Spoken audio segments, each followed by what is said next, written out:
Bharatiya Janata party ఒక యువతని చాలా వరకు ప్రేరేపిస్తూ జై శ్రీరామ్ అంటూ మతాల పైన తీస్తూ చిలికి చిలికి గాలైనట్టు అలా చేస్తున్నారు అని చెప్పేసి చాలా వరకు ప్రతిపక్షాలు అంటున్నాయి. ఏమంటారు అసలు? మీరు జర్నలిస్ట్ కంటే ఫస్ట్ మీరు ఒక హ్యూమన్ బీయింగ్. నేను మీకు ఒకటి చెప్తా, ముస్లిమ్స్ సలాం అలైకుం వాలేకుం సలాం అల్లా అంటే తప్పు లేదు, అది మత రాజకీయం కాదు. క్రిస్టియన్స్ ప్రైజ్ ద లార్డ్ అంటే మత రాజకీయం కాదు. ఒక హిందువు భారతీయ జనతా పార్టీ కార్యకర్త జై శ్రీరామ్ అంటే మత రాజకీయమా? ఇప్పుడు వేరే పార్టీలో ముస్లిం నాయకులు ఉంటారు, ఇంకో పర్సన్ కలిసినప్పుడు సలాం అలైకుం అల్లా అక్బర్ అంటాడు, మీకు అది రాజకీయం కాదా? ఇప్పుడు క్రిస్టియన్స్ మిత్రులు వేరే పార్టీలు ఉంటారు, కనిపిస్తే ప్రైజ్ ద లార్డ్ అంటారు, అది రాజకీయం కాదా? ఓన్లీ భారతీయ జనతా పార్టీ కార్యకర్తలు జై శ్రీరామ్ అంటే రాజకీయమా? మా ధర్మం, మా దేవుడు, మా యుగ పురుషుడు అవే పదాలతో రెచ్చగొడుతున్నారంట. అరే జై శ్రీరామ్ అంటే రెచ్చగొట్టినట్టు ఎట్లయితే? ఇప్పుడు నేను మీకు జై శ్రీరామ్ చెప్తే రెచ్చగొట్టి మతమేముందండి? జై శ్రీరామ్ అనేది మా విధానం, మా ధర్మం, మా కల్చర్.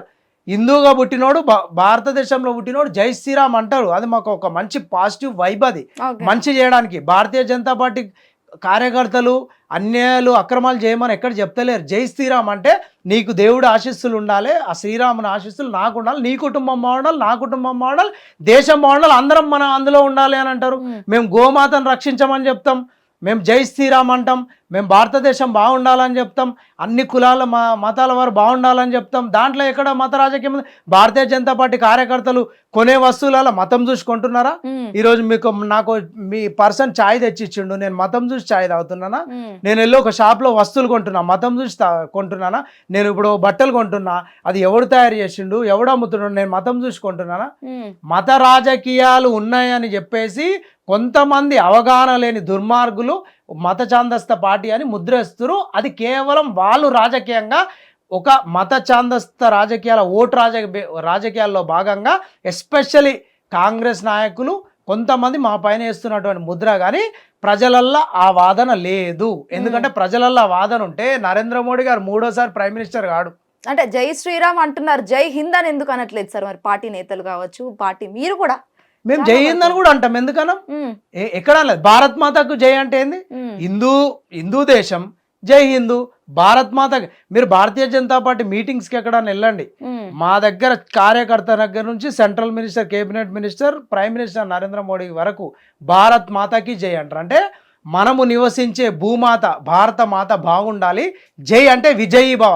భారత మాత బాగున్నప్పుడు మన భారతీయ జనాలు, మన భారతదేశంలో ఉన్న వాళ్ళు బాగుండాలనే ఉద్దేశంతో భారత మాతకు చేయండి. ఇప్పుడు మన ఇంట్లో నువ్వు జై బాగు అంటే మీరు బాగుండాలని, సో భారత్ మాతకి జై అంటే భారతీయులందరూ బాగుండాలని కదా.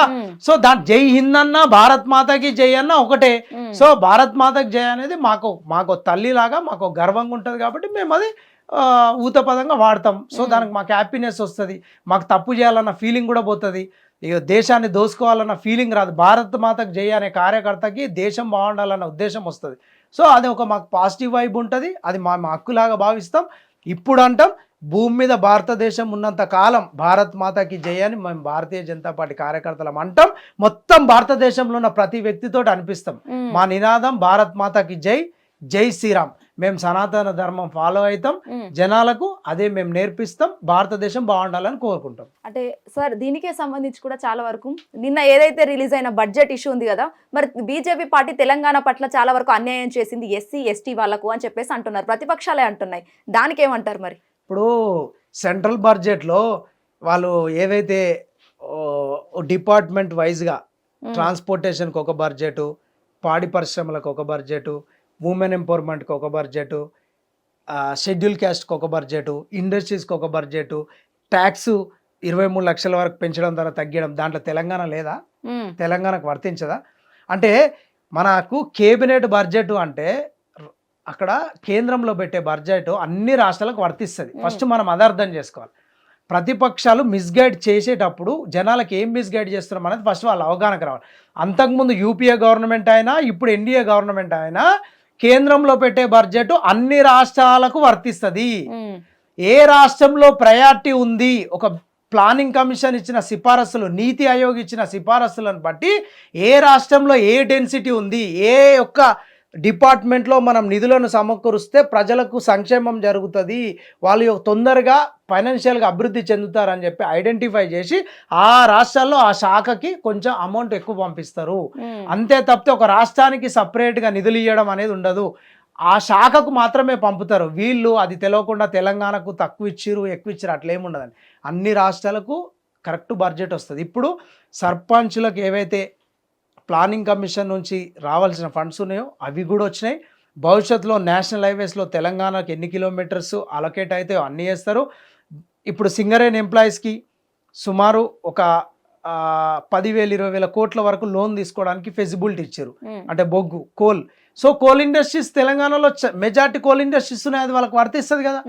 ఇప్పుడు ట్యాక్స్ ఏవేషన్ ఇచ్చారు, కొంచెం ట్యాక్స్ లో ఇంక్రీజ్ రేట్ చేసారు పేమెంట్, అది తెలంగాణ పీపుల్కు బెనిఫిట్ అవుతుంది కదా. సో ఇప్పుడు నాకు కూడా ఒక 50,000 సేవ్ అవుతుంది, మీకు 50,000 సేవ్ అవుతుంది, ఇక్కడ ఉన్న వాళ్ళందరికీ సేవ్ అవుతుంది, వీళ్ళందరూ తెలంగాణ వల్ల. సో కేంద్ర బడ్జెట్ అనేది మొత్తం దేశానికి సంబంధించింది, ఒక తెలంగాణ రాష్ట్రానికి సంబంధించింది కాదు.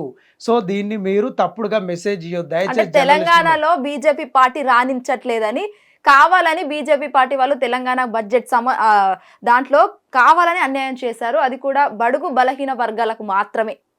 అట్లా ఉండదండి. బీజేపీ పార్టీ బడ్జెట్ పెట్టదు, ఫైనాన్స్ శాఖ సిఫారసు ప్రకారం. అంటే కేంద్రంలో బీజేపీ ఉంది కదా, బీజేపీ అధికారంలో ఉంటదండి, ఉంటది. కానీ ఒక రాష్ట్రానికి ఎక్కువ రాష్ట్రానికి తక్కువ ఉండదు ప్రయారిటీస్. ఇప్పుడు మన ఇంట్లో మన ఫాదరు ఒక ఇయర్లీ బడ్జెట్ పెట్టుకుంటాడు, లేదంటే ఒక శాలరీ వస్తుంది, లేదంటే మదర్ వర్కింగ్ ఉమెన్ ఉంది, ఒక శాలరీ వస్తుంది, ఒక లోన్ తీసుకుంటారు. So every year budget prepare చేసుకుంటారు. ఒక 4 కొడుకులు ఉన్నారు, లేదంటే 2 బిడ్డలు ఉన్నారు, ఒక ఫ్యామిలీ ఉంది.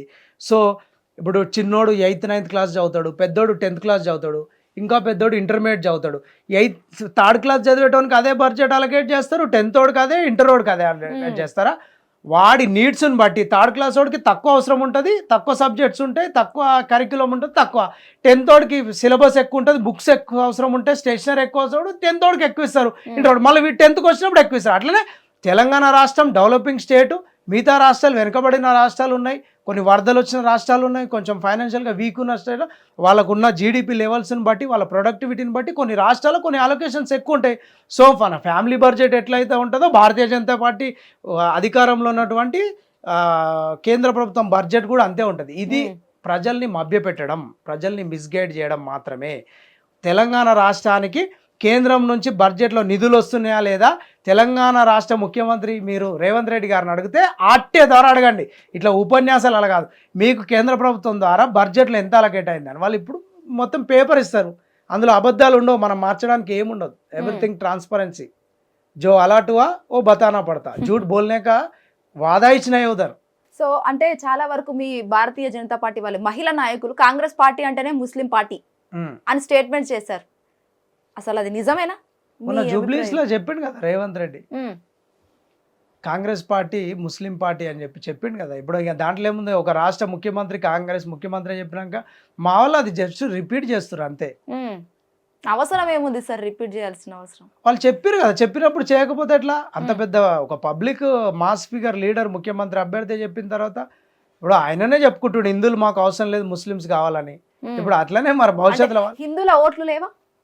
మరి వాళ్ళు చెప్పేటప్పుడు ఆలోచించాలి కదా.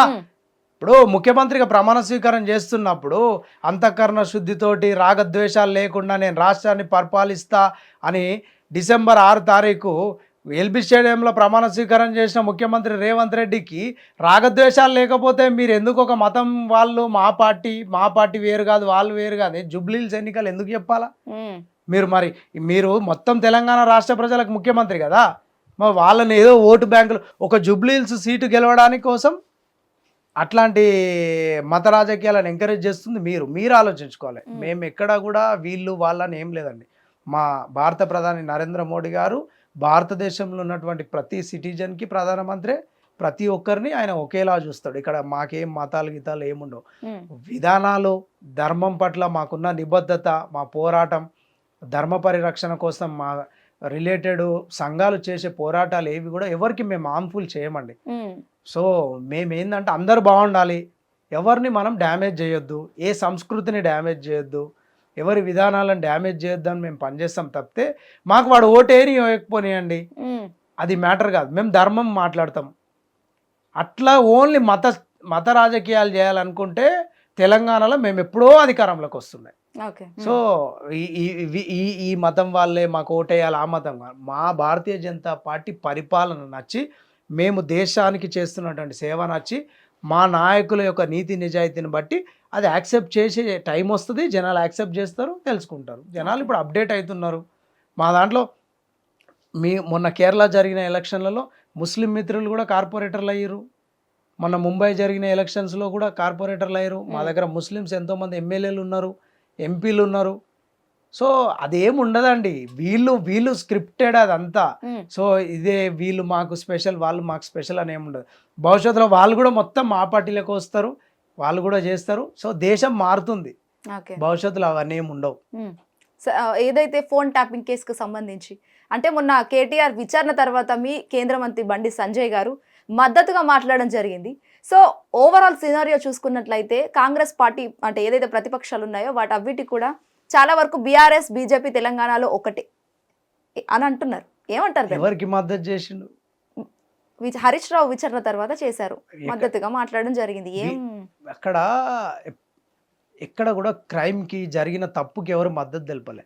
వాళ్ళు చేస్తున్న విచారణ విధి విధానాలకు సంబంధించి ఒక నెలప్పుడు ఎంక్వైరీ, ఒక 2 months గ్యాప్ ఇచ్చి మళ్ళీ ఎలక్షన్స్ వచ్చినప్పుడు ఎంక్వైరీ, ఆ పాత ఎంక్వైరీ పైన కోర్టులో సబ్మిట్ చేయకపోవడం, ఎంక్వైరీల మీద ఎంక్వైరీలని రాజకీయ నాయకులను కక్ష సాధింపు చర్యలు చేసినప్పుడు ఆ విధానం తప్పని చెప్పారు. ఎప్పుడైనా నేరం చేసిన వాళ్ళు చట్టం ముందు ఎవరైనా సరే ముందో వెనుకలో పట్టుబడతారు, దాంట్లో ఏం నో డౌట్స్. సో ఎవరు దాన్ని వదిలిపెట్టడానికి లేదు, ఎవరు మార్చడానికి లేదు. జస్ట్ ఆ విధానం తప్పు, రాజకీయ కక్ష సాధింపులో భాగంగా మీరు చేస్తున్నటువంటి విచారణ విధానం మార్చి ట్రాన్స్పరెన్సీ పెంచి తొందరగా రిపోర్టును కోర్టులో సబ్మిట్ చేసి నేరస్తులకు చట్ట ప్రకారం శిక్షలు పడేలా చేయాలని చెప్పేసి మా నాయకులు చెప్తున్నారు. ఇప్పుడు పెద్ద పెద్ద సెంట్రల్ మినిస్టర్లు, స్టేట్ మినిస్టర్సు, సెలబ్రిటీల ఫోన్లు కూడా ట్యాపింగ్ అయినప్పుడు, మీకు డాటా దొరికినప్పుడు, ఎంక్వైరీ చేసినప్పుడు తొందరగా విచారణ కంప్లీట్ చేసి కోర్టులో ప్రొడ్యూస్ చేసి శిక్ష పడుతుంది కదా. ఇంకా దాన్ని సాగదీయడం ఎందుకు? ఎవరితో ఫోన్ మాట్లాడారు, ఎందుకు మాట్లాడారు అనేది వినడం అనేది తప్పు, నేరం అని చెప్పి టెలిగ్రాఫిక్ యాక్ట్ ప్రకారం మీరు కేసులు పెట్టారు కదా. ఎవరు ట్యాపింగ్ చేసారో తెలిసింది కదా.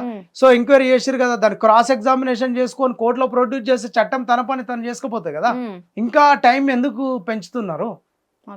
అంటే మీరే ఎవిడెన్స్ వీక్ చేయాలనుకుంటున్నారా?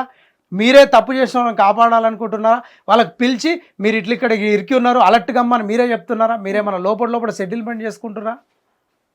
ప్రజలకు తెలియాలి కదా. ఒక మర్డర్ చేసినోడిని, ఒక పెద్ద దొంగ నోట్ల స్కామ్ చేసినోడిని మన తెలంగాణ పోలీసు ఎక్కడెక్కడో వేరే రాష్ట్రాల నుండి వెబ్సైట్లు రన్ చేసే బప్పం టీవీ ఆ రవినే లిఫ్ట్ చేసి తీసుకొచ్చిన అంత పెద్ద టెక్నాలజీ ఉన్న మన తెలంగాణ పోలీసు ఇక్కడ జరిగిన ఫోన్ ట్యాపింగ్ అసలు ముద్దాయిలను తొందరగా జైలు లేకపోతున్నారు. ఇదేదో రాజకీయ చర్య తప్పితే నిజంగా నిజాయితీగా నిబద్ధత కాంగ్రెస్ పార్టీకి లేదు. సరే, ఇంతసేపు భారతీయ జనతా పార్టీ భారత్ మాతాకి జై అని అంటున్నారు కదా, మరి ఇక్కడ దేవాలయాలు కూల్చేయడం అలాంటివి జరుగుతున్నాయి, మరి అప్పుడేం చేస్తుంది బీజేపీ పార్టీ? అది కాదమ్మా, రోజు న్యూస్ చూస్తలేవా నువ్వు? ఎక్కడైనా గుడి కూలితే, హిందూ దేవాలయాల పైన, హిందూ సంస్కృతి పైన దాడి జరిగితే భారతీయ జనతా పార్టీ నాయకులు, భారతీయ జనతా పార్టీ కార్యకర్తలే కదమ్మా కొట్లాడుతున్నారు. మొన్న జూబ్లీ హిల్స్ టెంపుల్ ఇష్యూ కానీ, షామిరిపేటలో టెంపుల్ కానీ, సికింద్రాబాద్లో దేవాలయం పైన కొంతమంది అన్యమతస్తులు దానిపైన సంస్కృతిని గౌరవించడం రెస్పాండ్ ఏం రాలేదు కదా సార్, ఏం న్యాయం జరగట్లేదు. దద్దమ్మ ప్రభుత్వం, కాంగ్రెస్ ప్రభుత్వం, ధర్మం తెలవని ప్రభుత్వం. ఇంట్లో పూజలు చేస్తారు, బయటకు వచ్చి రాజకీయం చేస్తారు. అంటే ఓన్లీ ధర్మం బీజేపీ పార్టీకే తెలుస్తుందా సార్? ఆ దౌర్భాగ్యులకు తెలియదు. మేము అధికారంలో ఉన్నా లేకపోయినా తెలంగాణలోనే గాని దేశంలో గాని హిందూ దేవాలయాల పైన గాని ఇంకా ఏ అన్యమతస్తుల దాడులు జరిగినా ప్రొటెక్ట్ చేయడానికి, కాపాడడానికి మొదటి వరుసలు ఉండేది భారతీయ జనతా పార్టీ నాయకులు, కార్యకర్తలే. అరే ఇప్పుడు కాంగ్రెస్ వాడు బొట్టు పెట్టుకోడా, కాంగ్రెస్ వాడు గుడికి పోడా, కాంగ్రెస్ వాడు దేవుడిని మొక్కడా? మరి దేవుడి గుడి మీద దాడి జరిగినప్పుడు కాంగ్రెస్ వాడు ఏం చేస్తుండ? నిద్రపోతుండా? ఇంట్లో ఏమో దేవుడికి మొక్కుతావు, బయట వచ్చి దేవుడి గుడి మీద దాడి జరిగితే అది బీజేపీకి అంటగడతావా? అరే బాబు, బీజేపీ వాడు మొదటి వరుసలు ఉంటాడు. మరి నువ్వు హిందూ, నువ్వేం చేస్తున్నావు? నీకు చేత కాదు, అట్లీస్ట్ బీజేపీ వాడు చేస్తుండు, సపోర్ట్ చేయి. నీకు చేతనైతే నీ పార్టీలో సీటు పీకేస్తారేమని. అరే నీ ధర్మం చచ్చిపోయినప్పుడు, నీ సంస్కృతి మీద దాడి జరుగుతున్నప్పుడు, నీ దేవుడు అవమానం జరుగుతున్నప్పుడు నీ పార్టీ భయ్ రేపు నీ మీద కూడా దాడి జరుగుతుంది. బంగ్లాదేశ్ లో చూస్తలేవా? మన ధర్మం, మన గుడి, మన భక్తులు, మన దేశం, మన దేవుళ్ళకి రక్షణ లేనప్పుడు నువ్వు ఉంటేంది పోతేంది. నువ్వు పార్టీల పదవి కోసం నీ ధర్మాన్ని నమ్ముకుంటావా? నీ పార్టీలో ఏదో సీట్ వస్తుంది, రేపు ఎమ్మెల్యే అయిపోదామనో కార్పొరేటర్ అయిపోదామని చెప్పి నీ ఊర్లో గుడి మీద దాడి జరిగితే నువ్వు ప్రశ్నించవా? అరే నీకు బేషరత్గా నువ్వు క్షమాపణ చెప్పాలి ప్రజలకు వచ్చి. అంటే అదే బంగ్లాదేశ్ లో ఆ ఇష్యూ కూడా జరిగినప్పుడు, అంటే ఒక హిందూని కాల్చి చంపడం జరిగినప్పుడు మరి మీరు ఏం చేశారు సార్? బీజేపీ పార్టీ వాళ్ళు ఏం దేశం మొత్తం క్యాండిల్ ర్యాలీ తీసినాం, క్యాండిల్ ఐక్యరాజ్య సమితికి లెటర్లు రాసినాం. అరే ఇంకేం చేస్తారు? బంగ్లాదేశ్ మన దేశం కాదు కదా, యుద్ధం చేయమంటారు బంగ్లాదేశ్ మీద? రిపీట్ చేయకుండా చేయాలి కదా సార్. బంగ్లాదేశ్ మన దేశం కాదమ్మా, దానికి వాళ్ళకు ఒక సానుభూతి. హిందూ మతస్థుడా కాదా? ఫస్ట్ హిందూ మతమైనా లేదంటే ఇతర మతమైనా ఒక మనిషిని బహిరంగంగా కాల్చడమైనా చంపడమైనా తప్పు. ఫస్ట్ మేము దాన్ని ఖండిస్తున్నాం. ఎక్స్పెషల్లీ బంగ్లాదేశ్ లో కేవలం హిందువుల పైన దాడి జరుగుతున్న చూసినా అది బంగ్లాదేశ్ యొక్క దౌర్భాగ్యం. అక్కడ బంగ్లాదేశ్ యొక్క ప్రభుత్వ నిర్లక్ష్య వైఖరి. బంగ్లాదేశ్ భారతదేశం నుంచి విభజన జరిగినప్పుడు బంగ్లాదేశ్ చట్టాలలో క్లియర్గా ఉంది, మీది ఒక మతానికి ఫేవరబుల్గా కంట్రీ అయినప్పటికీ వేరే మతాల నుంచి ఎవరైతే మన దేశంలో నివాసం ఉంటారో వాళ్ళ దేశంలో బంగ్లాదేశ్లో వాళ్లకు అన్ని డెమోక్రటిక్ రైట్స్ ఇవ్వాలని వాళ్ళ కాన్స్టిట్యూషన్లోనే ఉంది. వాళ్ళేదో స్థానికంగా ఒక అధ్యక్షుని దించేసి ప్రభుత్వాన్ని అస్థిరపరచడానికి ఒక మతాన్ని శత్రువుగా చూపించి వాళ్ళు దాడులు చేసి చంపుతున్నారు. వాళ్ళ దేశానికి అది నాశనం తయారైంది. అరే బాబు, హిందువులు ఎక్కడ ఎవ్వరిని చంపరు, ఎవ్వడిని మోసం చేయరు, ఎవ్వరిని కుట్రలు చేయరు. మీ దేశ అభివృద్ధిలో వాళ్ళు కూడా భాగము. మీరు వాళ్ళ మీద దాడులు చేసి వాళ్ళని చంపితే మీకు వచ్చేది ఏముంది? మేము ఐక్యరాజ్య సమితికి లెటర్లు రాసిచ్చినాం, మేము ఖండించినాం, భారతదేశం మొత్తం నిరసనలు తెలిపినాం, శాంతి ర్యాలీలు జరిపినాం, మా యొక్క సాలిడిటీ తెలియజేసినాం. ప్రపంచ దేశాలన్నీ శాంతి సౌభాగ్యంగా ఉండాలని చెప్పినాం. ప్రపంచ దేశంలో ఉన్న హిందువులందరూ ఐక్యంగా వచ్చి దాన్ని ఖండించారు. ఐక్యరాజ్య సమితిలో అది చర్చ కూడా నడుస్తుంది. ఇక బంగ్లాదేశ్ ప్రజలు వాళ్ళకే అర్థం కావాలి, వాళ్ళు ఏం సిస్టమ్ ఫాలో అవుతారో. పక్క మనుషుల్ని చంపుకునే సంస్కృతి ఏందమ్మా? వాడు రోడ్డు మీద పోతుంటాడు, ఎవడు పనాడు చేసుకుంటాడు, జాబ్ చేసేటోడు జాబ్ చేసుకుంటాడు, వాడు పని చేసుకొని వాడి ఇంట్లో బతుకుతుంటే నువ్వు ఇక్కడ గల్లీలో తిరగొద్దు, నువ్వు పూజలు చేయొద్దు. వాడి సంస్కృతి, వాడి ఇంట్లో వాడు పూజ చేసుకుంటుంటే వాడిని తీసుకొచ్చి చంపడం ఏంది? నీ మతాన్ని నువ్వు మొక్కుతున్నావు, వాడి మతాన్ని ఆడు మొక్కుతున్నాడు, నీ మతాన్ని నేను కించపరచట్లేదా? అది తప్పు కదా, నేరం కదా. సో భారతీయ జనతా పార్టీ కాదు, ఎవడైనా దాన్ని ఖండించాల్సిందే. మాకు నీతి నిజాయితీ ధర్మం పట్ల నిబద్ధత ఉంది కాబట్టి మేము పబ్లిక్ లో వచ్చి దాన్ని ఖండిస్తున్నాం. ఇక వేరే మూర్ఖ పార్టీలు ఉన్నారు, దాన్ని ఖండిస్తలేరు. హిట్ టీవీ యాప్, ఇందులో short news, live news, entertainment shows, movies, digital magazines తో పాటు మీ జిల్లా వార్తలను కూడా ఫ్రీగా చూడొచ్చు. ఇంకెందుకు ఆలస్యం? వెంటనే హిట్ టీవీ యాప్ ని డౌన్లోడ్ చేసుకుని ఫ్రీగా ఎంటర్టైన్మెంట్ పొందండి. Hit TV app, hit TV app, please download hit TV app. Hit TV app ని ఫ్రీగా డౌన్లోడ్ చేసుకుని ఎంజాయ్ చేయండి. మీకు నచ్చిన ఎంటర్టైన్మెంట్ కోసం హిట్ టీవీ యాప్ ని ఫ్రీగా డౌన్లోడ్ చేసుకుని ఎంజాయ్ చేయండి. హిట్ టీవీ యాప్ ని డౌన్లోడ్ చేసుకుని ఆస్వాదించండి, ఆశీర్వదించండి. ఇంతమంది సెలబ్రిటీలు హిట్ టీవీ యాప్ ని డౌన్లోడ్ చేసుకోండి అని చెప్తున్నారంటే ఎంత మంచి యాప్ ఆలోచించండి. అమెరికా అమెరికా అమెరికా అమెరికాలో చదవాలనుకునే వాళ్ళకి విశ్వసనీయమైన పేరు మన శౌర్య కన్సల్టెన్సీ. UK లో 1 year masters, UK లో 1 year masters, 2 years work permit up to 5 years visa. Contact Saurya Consultancy. Contact 89851 89851.